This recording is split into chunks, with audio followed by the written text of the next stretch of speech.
Taste the Daily. Thoothukudi மாவட்டம் உப்பாற்று ஓடையில் உள்ள ஆக்கிரமிப்புகள் மற்றும் முட்புதர்களை அகற்றுமாறு ஸ்டாலின் அரசுக்கு பொதுமக்கள் கோரிக்கை விடுத்துள்ளனர். உப்பாற்று ஓடை பராமரிப்பு இன்றி காணப்படுவதால் கடந்த ஆண்டை போல கனமழை பெய்தால் மீண்டும் ஊருக்குள் வெள்ளம் ஏற்படும் அபாயம் உள்ளதாக அப்பகுதியினர் அச்சம் தெரிவித்தனர். இதுகுறித்து ஸ்டாலின் அரசு எவ்வித நடவடிக்கையும் எடுக்காமல் அலட்சியம் காட்டி வருவதாக அப்பகுதி மக்கள் குற்றம் சாட்டுகின்றனர். வரக்கூடிய காலகட்டத்தில் மழை அதிக அளவில் பெய்ந்தால் தூத்துக்குடி மாநகரத்துக்குள்ள தான் போகும். போன முறை பெய்ந்த மழையும் இது இந்த கரையை ஒதுக்காதனால தான் தூத்துக்குடி மாநகரத்துக்குள்ள தண்ணி போச்சு.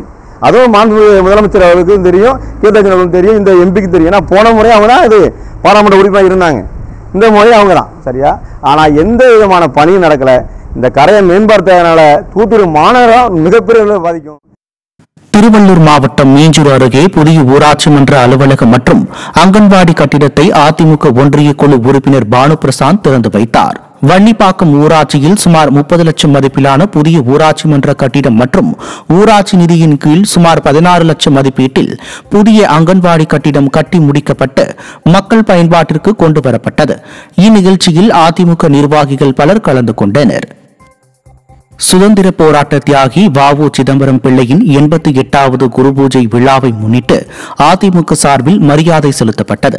விருதுநகர் மாவட்டம் திருத்தங்கலில் வ.உ. சிதம்பரம் பிள்ளையின் திருவுருவ சிலைக்கு முன்னாள் அமைச்சர் ராஜேந்திர பாலாஜி மாலை அணிவித்து மரியாதை செலுத்தினார்.